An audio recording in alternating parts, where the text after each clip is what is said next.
Gartner predicts $6 trillion in spending. The military ramps up AI, and Anthropic opens the black box.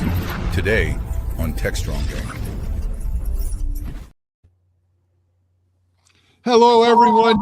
Happy Thursday. It's great to have you all here on the gang. We appreciate you. As I've been saying all week, what a crazy week for news. We keep going back and forth.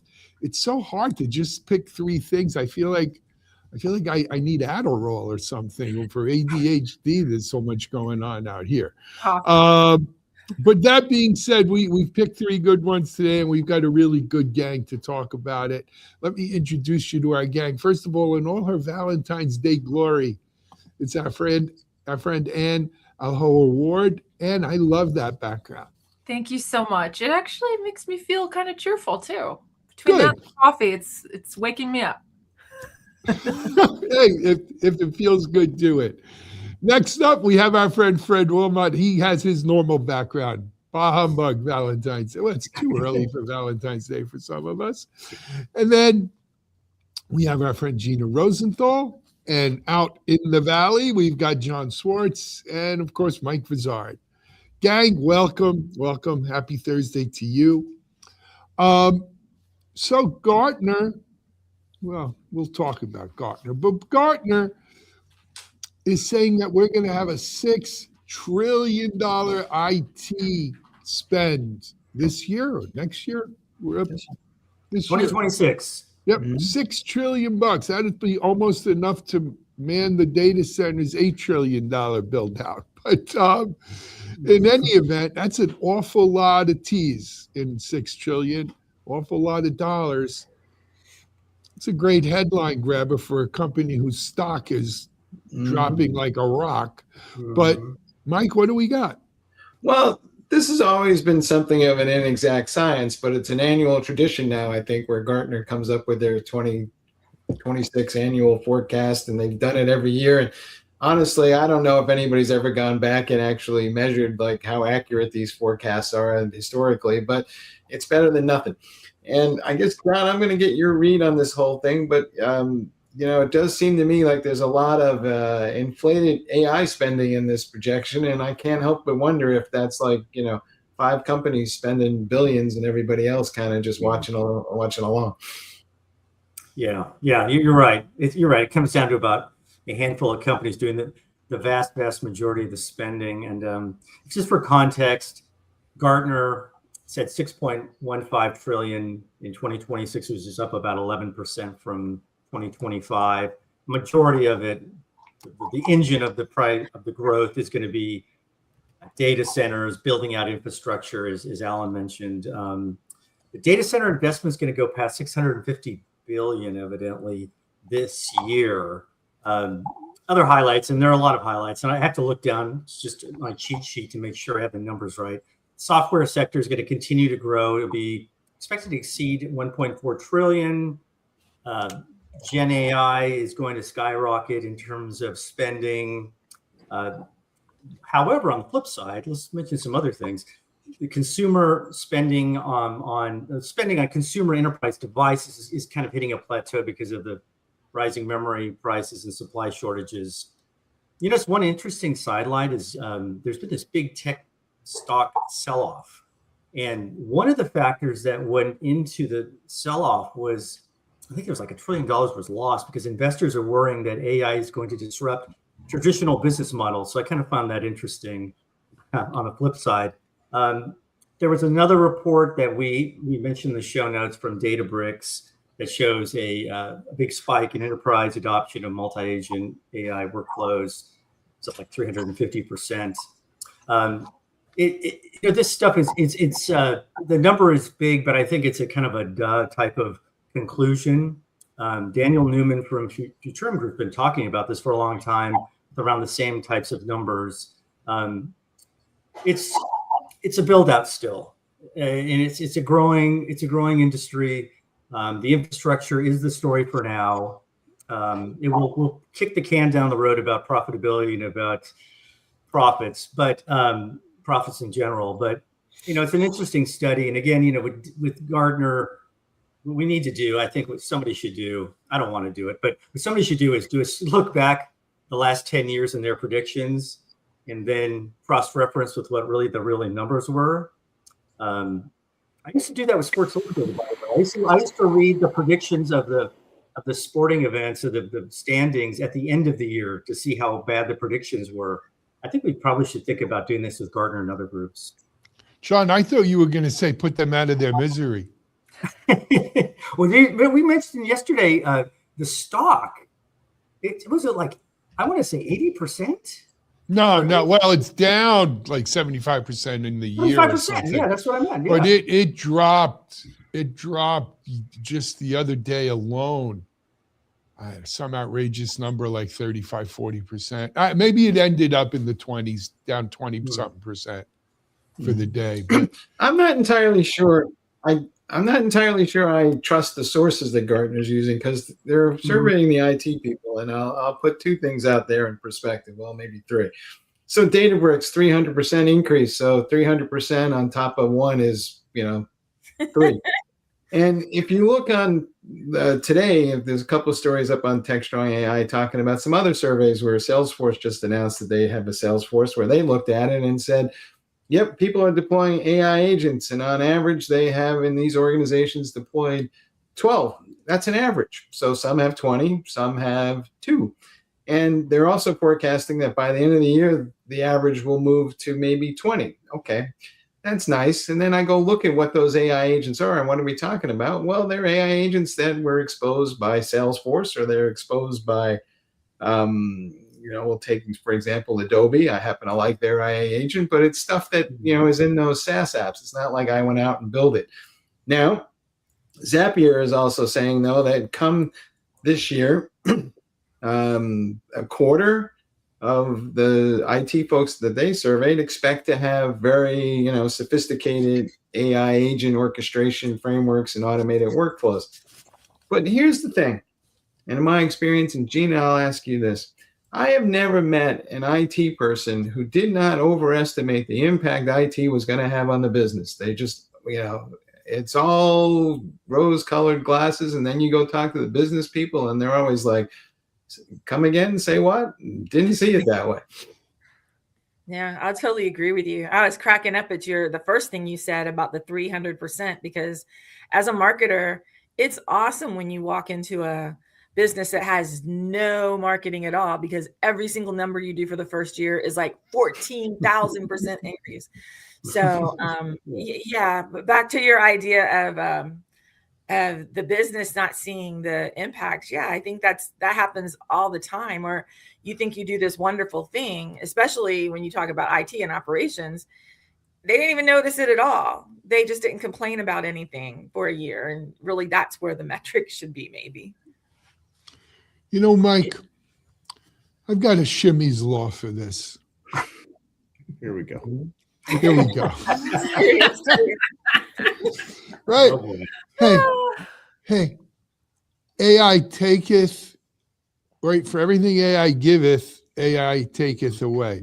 So for all of this $6 trillion that they're attributing to the AI infrastructure boom, we're losing money and market capitalizations and CapEx, OpEx faster than the tornado that carried Dorothy to Oz, right? This is, you look at a company like Salesforce down 50% on the 35% on the year. Service Metrics down 50% on the year.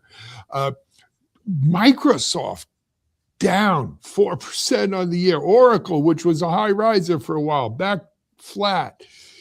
Gartner dropping like a rock. Forrester, I don't think Forrester could go any lower, right? There are so many businesses being upended, disrupted, and their market caps, reflecting this, even though some of them are still making good money. They're making their Wall Street estimates and everything else, and they're getting punished and killed on the thing. And at the same time, Databricks says, they're going to have a 327% surge in enterprise AI systems. what AI takes with the right hand, or what gives with the right hand, it takes with the left hand. And I think the left hand's taken more than it's given at this point. Yeah. I also think that there's BS at work here that goes like this. So let's say I'm a CIO and I want to buy some more switches, or I want to buy more storage, or whatever it is. Am I going to put that in as a request on its own, or am I going to attach that to the AI budget and say, yes, and of course we need all this stuff and all this extra gear, and I may not be using it all for AI, but as far as the CFO knows, well, yeah, it's all for AI because, well, that's the strategic imperative from the board. So this is like a bill moving through Congress, and I just attach all kinds of crap to it. How much of it is AI related? I don't know. Does that ever happen, Gina? Yes, it totally does. And just to put maybe a little bit of positive spin on this, there's so much hype that the business leaders have no idea what AI is and what it's going to do and how it's going to move the needle for their business, not necessarily for their usage of AI. And there's really not a lot of there yet. But when I was at AI Infrastructure Field Day last week, I came away actually with a really positive feeling that, hey, the infrastructure people are getting our stuff together. We're making it so people will be able to, when it becomes a little more mature and things are available, they'll actually be able to develop agents and AI systems that will move the needle for their business. But we're in the very, very beginning. So I guess they got to keep that hype going. But as long as they do, there'll be places to stick your request in for critical projects that need to get going. Mm-hmm. And you bring up a great point, and I want to kick this one over to Alan, but correct me if I'm wrong, but I believe that every aspect of the AI supply chain is constrained, right down to the metals that we're using to create the processors themselves, the data centers that the processors are going to go in, and the skills we need to build all this stuff. So, is 2026 really the year of AI, or is this the year where we kind of finally get our resources together and 2027 might be the year of AI? I got to tell you the truth, Mike. I'm feeling a little bit like we're on Hollywood Squares, and I'm either Charlie Weaver or Paul Lynde. Wow. 1975 is calling right now, Alan. Yeah, all right. They want their game show back. But let me, Drew Barrymore is now the center square. Oh, wow. Okay, there you go. There you go. I'm never a fan of Excellent knowledge. I love Match Game, old 70s Match Game. I aspire to be Charles Nelson Riley for you. Maybe we could do a Techstrong Gang Match Game episode one day. But in any event, though, to answer your question, in a world where we have a church of Christoferianism, okay, what are we doing? We might as well throw darts at the board, or blindfold me, twist me around, and tell me to pin the tail on the donkey. We're living in, it's crazy times. So trying to make rhyme or reason out of an illogical time frame, in my best Mr. Spock, is illogical, right? I mean, it's what. I shake my head. Fundamentally, I think what the problem I always have with these types of reports, and it went back to DataQuest, which I think was one of the worst offenders. Their clients are the companies they're writing the reports about. So they're getting paid by these people, right, and they are dependent on the information they get from the companies. And I remember this years and years ago. I was working at a newspaper. I think it was a Chronicle or something, and there was a dispute among the companies over the final numbers of a DataQuest report. So I spent like 2 days looking into this, and I found out that they were massaging the numbers to make everyone happy. And it was something they do all the time. And eventually DataQuest actually, God, I shouldn't say this, but they actually said to me, so what are they telling you? Which numbers should we change to? I mean, that to me was the eye opener. I was like, okay, well. I think there's a couple of real concerns here, and just quickly, I'll posit this: the growth, probably hyperscalers, most of this here, but if you look at the average age of the board of directors, right, of the Fortune 1000, you're not talking about folks that are making decisions on millions of dollars of revenue. It's billions and trillions, and how many have access and understanding and context on what AI does for the business or won't do for the business. I guarantee you, all of these companies are trying to figure out, maybe desperately in some cases, how to make sense of their business model moving forward. And so is there profitability happening in the marketplace? Sure. Is it being completely undercut by things we don't understand yet? I'm sure that's true too. And the concern or the interesting part I'd love to see is, I mean, we see these are all trailing indicators. The prophetic notion of what, Gartner talks about, that's great, but the trailing indicators of the market. And so the interesting part for us is like, where do the leading indicators become AI oriented things that, businesses can operate on instead of, the reactionary force. So I think this year and next year and the year after that, it's AI is the future.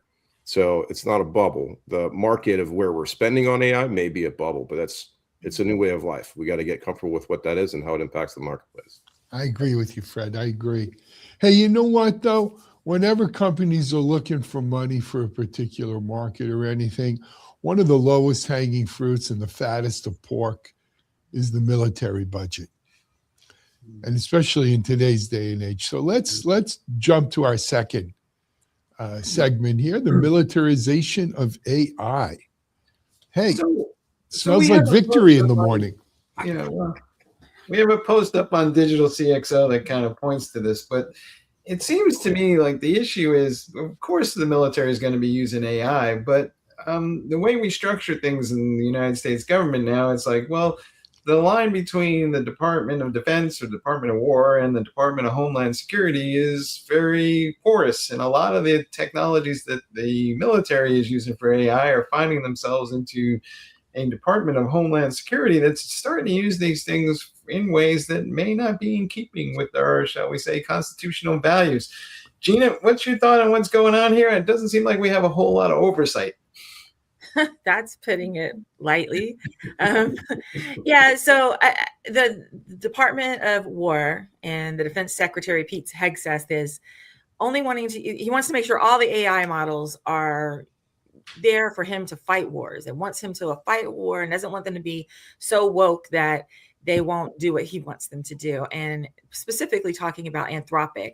Anthropic seems to be the only model that is worried at all about civilians being killed. That's quite problematic, was the quote from the CEO, and is worried about Anthropic being used to specifically target people and whether they're in the country illegally or not, or whether they've broken some kinds of laws or not. And that's kind of what you have to look at. So what exactly is the big thing that ICE is using? ICE is using something from Palantir called ELITE, the ELITE platform, and that stands for Enhanced Leads Identification and Targeting for Enforcement. And it pulls information from all sorts of government databases, from Medicaid for the health records, from travel records, from driver's license information, passport information, all of those kind of things. It maps the neighborhoods where they want to go and target people for deporting them. And it also generates dossiers about the individual that they want and a confidence score of whether that person will be in the area or not. They're able to do that because they also use Clearview AI that uses face and a product called Mobile Fortify, which I think is the app they use to scan people's faces. Basically, that's facial recognition technology. They can use up to 200 million images at a time, which come from all of the government information, phone tracking tools, license plate reading networks, and even our favorite real-time location data that comes from those commercial brokers we talked about a few weeks ago. That lets ICE identify individuals, even entire communities, and track them and decide when they want to move in and do things. But all of that information being pulled into one system and then being used this way doesn't just impact immigrants. It impacts people that are citizens. There's several who have been arrested or killed. Are killed. Exactly. It also not only does those people come up in the searches for that platform, but it also, all of us are probably in that system. So our identities, our faces, our routes to work or wherever else we go have been pulled into a surveillance infrastructure, which is completely un-American. And I think if my grandfathers were alive, who both fought in World War II and Korea, they would be absolutely out of their minds about it. So it is a very intrusive targeting pipeline. Yesterday, when I was preparing to talk about this, there's so many correlations of what happened with Nazi Germany and IBM. And if you've never read the book about IBM and the Holocaust, you absolutely need to read it. IBM continued to market and sell their mainframe products in Germany after the rest of the world boycotted selling anything to Germany. They provided equipment, they provided services, they provided support, everything that they needed. And what the Nazis did with the mainframe was they did the censuses, but then they also were able to track people, but also neighborhoods, and decide when they were going to walk in and take those people out and send them to the concentration camps, much like they're doing today, ICE is doing today with the immigrants. They also, the tattoos early on that people had on their arms were the primary key in those mainframes to locate them. So they wanted to track them while they were working and what they did and how productive they were. And then finally, the end, when they actually were murdered. It got so bad they stopped using the IBM numbers because they were just bringing too many people in and they couldn't wait for the mainframe to catch up with numbers so they could get them tattooed. So they used another method because they were just bringing in so many people. There is absolutely a direct correlation to this, even though Copilot wouldn't allow me to bring that information together. I kind of had to pull it together on my own, which was interesting to me because you can't talk about people being like the Nazis, even though that's what actually happened. We're watching again as technology is being used for absolute evil. Gina, bravo. Thank you for that. I appreciate those insights. And I also think it's important to mention that all 4 major AI companies that consumers are using are also working with the Pentagon. OpenAI, Google, Anthropic, and XAI all have contracts with the Pentagon. They're all and let's get something clear. You can't change the name of the Department of Defense without an act of Congress by fiat. But what I find really interesting is we call it the Department of Defense, but the drunk is the Secretary of the Department of War, but the drunk is the Secretary of Defense. Yeah, weird, right? Shouldn't he be Secretary of War? Does that make him like Mars or Ares or something? What the whole thing is ridiculous. So there was a more troubling story too, and I think it was in the Times where they said somebody wrote a letter complaining about what was going on with ICE and sent it off to the Department of Homeland Security, and then shortly thereafter they got a notice from Google saying that they were the subject of an investigation from the government because somebody was looking into their mail and their systems and all the other things. Now, is causation and correlation firmly established there? Maybe not, but it certainly is troubling that suddenly some of this stuff is being used by maybe the Department of Justice now as well. So we're crossing. Now who's being naive? Okay, come on, Mike. Of course, there's correlation there. Why what are you trying to hem and haw and cover yourself? He's trying to be a fair-minded journalist. My journalism soul says I need to put the word alleged in here somewhere. Yes, bravo. It is my opinion is a good way to start. So I am an immigrant to the United States. I got my citizenship in my early 20s, and we thought that George Bush Jr., we thought W was going to do what's happening now. And so my family got citizenship. And in some of the work that my father did, I learned very young that the FBI had a file on us because we were immigrants. And that never really bothered me because, you kind of wanted to trust your government. But we're going from data collection to making moral judgments to building profiles and making these sort of gray area judgments that a human, I think, really needs to sit in on. And that to me is the scariest part, right? This is, it's not mature enough that it should be used. And then obviously the same issues that have been true with facial recognition this entire time are still true now, which is that they have a harder time interpreting Black and brown faces. And there's an inherent bias there, and it's been heavily litigated. I mean, Amazon abandoned facial recognition for quite a while due to some of their lawsuits, especially with Clearview. So I don't get how in a matter of less than 5 years, I mean, I get the advances have been sweeping, right? But I just don't get how this is where we are. It just seems like poor judgment all around. So Absolutely. if I could, let's disambiguate a couple things.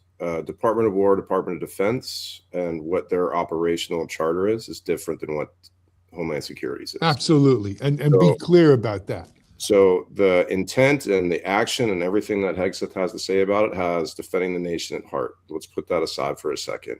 I want to talk about the surveillance apparatus and the collection of information. This has been going on since the 50s. To be clear, the method of analysis may change over time, but when we had the Red Scare and McCarthyism, this was happening then. The difference being now we have more points of telemetry. But let me double click on that. Without the moral fabric of this conversation, I think to try to keep it somewhat agnostic around that, whether or not there are the appropriate controls for the access and the actionability of that information, those are good questions to ask. I think Palantir has been used by the military for quite some time, and I wouldn't say that it is immature. I would say it's actually relatively mature. The question is again, how is it used? When is it brought to bear? And when we look at the rule of law, is it used appropriately for American citizens? The requirements we have for trying to solve some of the problems we're currently ensconced in make that a moral question for everyday Americans. But when I hear things about the surveillance state, we've been doing this in this country and in other countries for a long, long time. And it is not uncommon for folks to have a record somewhere that captures all of this information. But remember, it's a lot of data, and not everybody is going to be the subject of an investigation simply because data was collected. Fred, with all due respect, Yep. with all due respect, you're not wrong what you're saying. What the key ingredient in the formula that's changed is weaponizing this for retribution. 100%. Right? And that's where the line has crossed. That's where Palantir has become Halliburton and this government's private army, and Peter Thiel and his group of white nationalists get off and make all of this money, right? They're a creature of the government. And any time, and if you've watched any movie or read any books, those kinds of organizations are prone to abuse. And that's the problem we live in today. We have a government that is prone to abuse, to retribution, where we used to protect whistleblowers, now we prosecute them, right? And that's the thing, that people got to be afraid to speak out. Speaking of speaking out, what happened in Minneapolis and what continues to happen there elicited two different reactions. I think about the tech CEOs who were fairly muted about this. In fact, some of them were showing up at movie premieres or other sundry events. On the flip side, I want to mention that there were 60 large Minnesota companies, and the CEOs of those companies that include Target, Best Buy, General Mills, 3M, they spoke up. I mean, they actually made a statement. I just want to throw that out there because I've been saying this over and over again, but it's just very, very. Wait, I want to ask Ann a question about this because there's irony in all of this, right? So for years, the folks on the right complained that the government was targeting them and they were overly intrusive and they were using the apparatus to target them. Now the left is pretty much saying the same thing. So am I going to go to DC one day and find two protests from the left and the right about the same thing? Absolutely, yes. Because we're operating in a society where it's low trust. We're in a low trust society, and we have decided to carve out roles of us versus them. It's very weird. I remember a time where we had moderates. It was a valid answer to say I'm a moderate. But you say that now in polite conversation and people will press you to go, yeah, but are you really left or right? We still have moderates. They're just not as loud as everyone else, right? It's not a spectrum, it's a horseshoe. When you get to the polar ends, they're about the same. Yeah. I think Agreed. the underserved But you know- is better than I all. just- Yeah, just- Gina. Yeah, I want to say one more thing. The reason I brought up IBM in Nazi Germany is because of the technology standpoint. Yep. So technology, because we are the keepers of the data, is never neutral. The reason that the Nazis used the IBM platforms was because it was the latest and greatest, and it could do what they wanted to do in a really short amount of time. That's why they used it. That's why they went after the money that was there in Germany. And they also played the other side over in the States, talking about both sides, right? It is very much a parallel to what's happening now. It is all about the data. Palantir's figured out a way to put all of this data together, the government data, plus the social data, plus the broker data that's really timely, to do the same thing, to target individuals and communities to remove them from this country. But here's what else makes me sick and ashamed, Gina. You know, John, you mentioned the Minnesota CEOs, and good for them. It used to be tech CEOs who were those people who would Yes. speak out. Now you've got tech workers trying to pressure their boards and their CEOs to speak out, but very few of them actually speak out. Yes, I was going to because say they're that. tech bros. Did Yes, you read so Tim Cook's statement, for example? How But there's only a small, very, very. Hold on, I got two minuscule- people at once. Oh, John Van Ann. Okay, it's very important to mention this. The number of people who speak out within the tech companies, and these are the large companies, is a very minuscule number.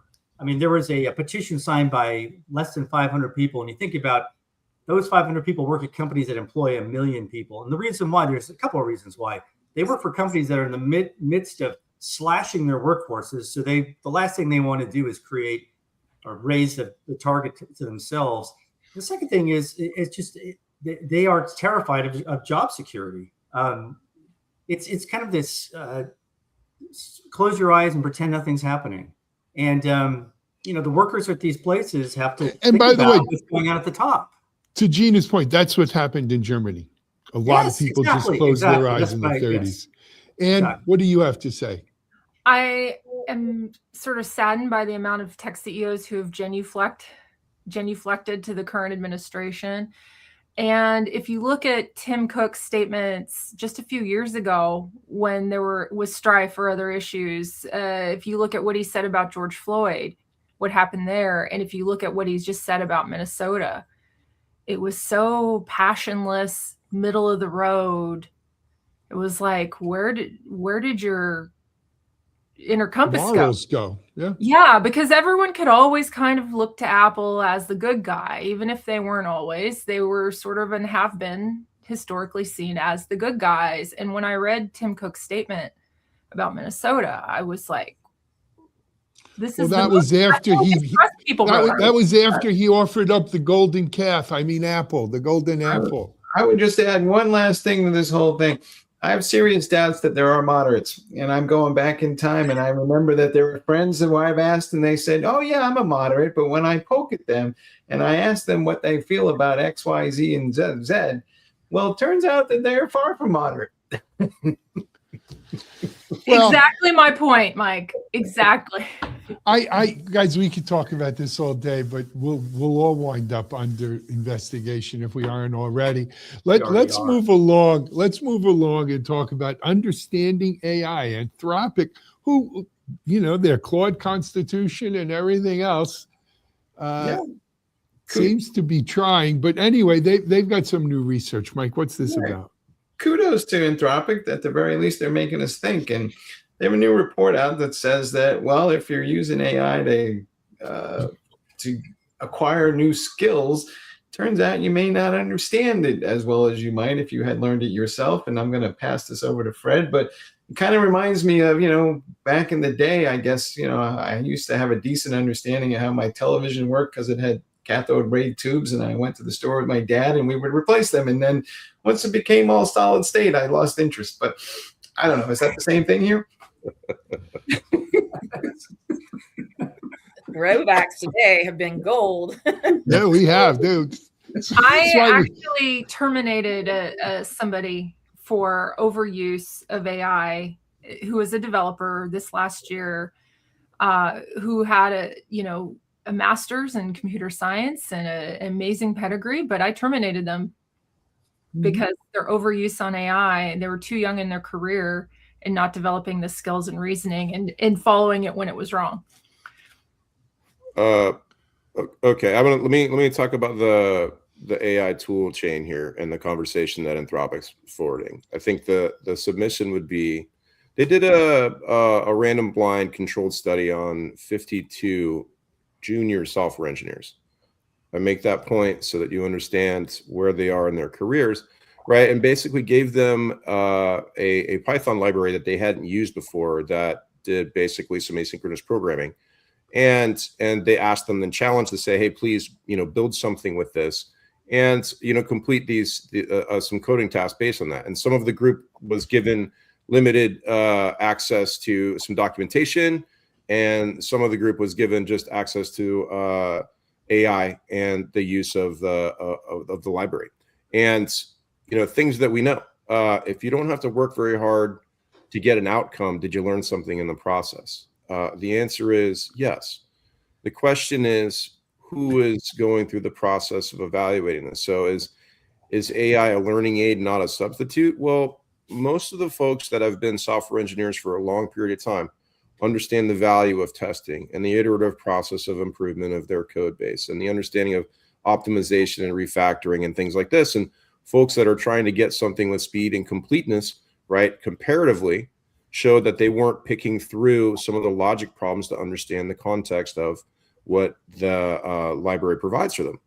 So, I mean, while that's an interesting assertion, I think it's an obvious assertion in the same sense. And so the question that we have to ask is, in the triangle of things, quality, time, and completion of something, where are we spending the resources in order to do that? If you were to ask senior engineers instead of junior engineers their stance on this, I would argue they probably both are arriving at something closer to equality around that because they've already done this a million times and those skills are codified. So there is truth in the concern about whether or not AI is going to help you learn new skills effectively for something you don't know, if you don't know how to do that learning by yourself, but also that there is some assertions that, speed may kill, quality and knowledge context in the immediacy. Long term, I'm not sure if that's a great thing.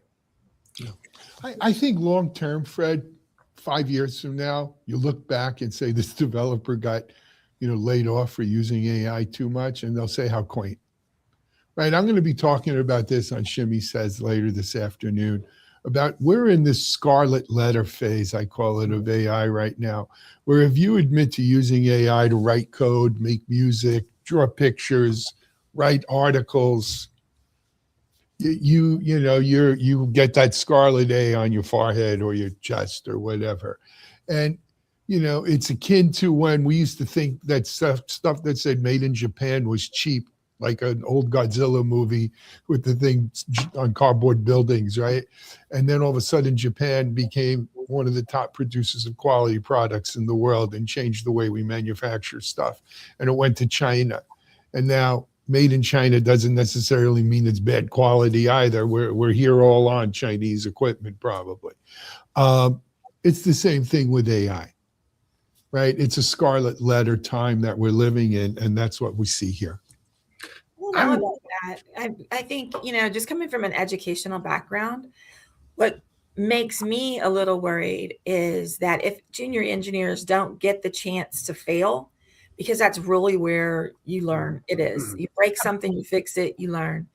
So if they don't get the chance to do that, will they have the skills that more mid-career and senior developers? It's not just developers, it's everyone. It's people who write, it's people who do any kind of thing. If you don't have the context for something, or you don't have the history of something, how can you write an article? How can you do anything? But here's the thing. But just but maybe the job will be different then too, Gina. Maybe so, but I can't see a time where people don't understand the basics of what they're doing because they haven't had. If you don't provide that intrinsic force within a person to learn, You have to learn as you go on the job. You can go and learn coding in college all you want to, but when you get on the job is when you really learn how to do things. When you break something in production, that's pretty epic. You learn a lot from that. So I would say the best developers are self-taught, in my experience. I mean, I had a little bit shown to me and I figured the rest out. But if you look at the layoffs and who is getting laid off in these big tech layoffs, they are the senior experienced people. And so our economy is now saying, the US, all big tech is saying to people, experience doesn't matter. Yep. We don't want to pay for experience. So what you're going to get is less quality. Is that just a function of ageism, or is that really experience doesn't matter, or is just those people were the most expensive developers, so we cut them loose? It was that you're both right. And we think that we can replace them with cheap tools. So a friend of mine who works at, without betraying their confidence, a friend of mine who works at Amazon just got a memo. Their senior executive, very high up, they've been trained specifically in a certain area. And I don't want to say where it is, but they've basically been told, we are sunrising your group and the people like you. And I think Mike's right. It is ageism. But I also think Ann is right too. It's this kind of like this senioritis they have, and it's going to accelerate. It's only going to accelerate with AI. So my first job at EMC was training the mainframe people how to attach Unix systems to Symmetrixes. I knew nothing. I was so green, knew nothing. But they had already laid off all the people that knew anything. There was one dude, and I was really, really nice to him, and he was very, very nice to me to help me understand how to talk to these mainframe guys. The mainframe guys were getting retrained because they were moving into something else. What I'm saying is, the other position I've been in my life is when during outsourcing they pulled the same thing. They got rid of all of and I was kind of almost mid-career at that point. All sorts of stuff you need to know, and all the people are gone. So yeah, I'm all for AI. And don't get me wrong. Like, I love AI, I use it every day. I think there's all sorts of ways it can be used. I think there is a danger of us having this missing middle. We'll end up like the mainframe people because we don't have people to come up and take our places so we can retire. It's like the hollowing out of the middle class, where you're right, Gina. I mean, you sunset people. I mean, this is going to happen. I'll give you a simple example. So when we were kids, right, you were learning math, they said, don't bring a calculator in the class. And then you got into college and whatever, and everybody had a calculator. My kids all had calculators and early access to it. And I swear their math skills suck. I think that may be true, but I'll go back to Alan's point. The market is shifting. The same skills aren't going to be required, right? If you look at, and so Amazon's layoff was not just principal people. It was spectrum of entry level through VPs, right? A whole spectrum. In fact, business units, right? Summarization for business units included. And some of the key things to track are more like the hiring trends. How many junior engineers got hired last year? It went down by 60% based on job listings. We're not hiring people to learn things. We're hiring people to execute things, or we're not letting people go to execute things. And I think there is a shift in that. And what your knowledge needs to be. The dawn of time of the micro application is here. SaaS products are probably going to slowly die off, and you're going to get I don't need to write code. I need to know how to write something a customer needs, and I can write all of that stack, and I can provide that to a customer and operate it that way. So you can think about where the independent wealth tree comes in here for people that have competency and have learned how to do those things. But there's not as much. I don't have as much doomerism on whether or not we're going to, completely optimize the workforce of talented folks. That's impossible, right? It's going to be impossible for quite some time. But we're certainly seeing, like, hey, if you got a computer science degree, if you notice the number of, folks that are graduating with a comp sci degree 4 or 5 years ago, that trend started to go down as the number of graduates. Now you don't see folks wanting to graduate with a comp sci degree to write code. You just don't. I didn't pursue a comp sci degree because I was working at startups at night and coding and doing things that were way more advanced than what they were teaching. They were 2 years behind. But something that makes me think about something that Ray Kurzweil said when I saw him speak years ago, which was our notion of privacy changes over time. So that makes me think that maybe that's applicable here. Maybe our notion of technical literacy should also change over time. Maybe and that's what I was getting at. And yeah, developers tomorrow right? don't write code. They Yeah. manage AI that writes code. And it goes back, AI doesn't take your job. Someone who uses AI better than you takes it. And unfortunately, like it or not, this is the world we live in. This is the world, this is the time we're living in now. Stuff is shifting. It's disruptive. We're seeing it play out in the financial markets. We're seeing it play out in our personal liberty and freedoms. We're seeing it play out in the job market. If you want to stick your head in the sand and say bull crap, I'm sorry, but it's not. That's what's going on here. Anyway, we're about out of time. Guys, what an impassioned panel today. And not only impassioned, intelligent, forthright, and just some really smart as heck stuff. Who needs that AI? We got smart people right here. Of course, we may need jobs, but that's another story. Anyway, and Gina, Fred, John, Mike, thanks for joining. Thank you for watching. Hey, a quick reminder, I am on Shimmy Says at 2:30 Eastern time today. I'm going to be talking about this AI Scarlet Letter stuff if you want to join in. We've got Techstrong TV immediately following this. And another reminder, starting Monday, Techstrong Gang moves to noon Eastern time. The network bosses have put us in a different slot right behind the match game. So stay tuned for us there. But until then, this is Alan Shimel, and we're out.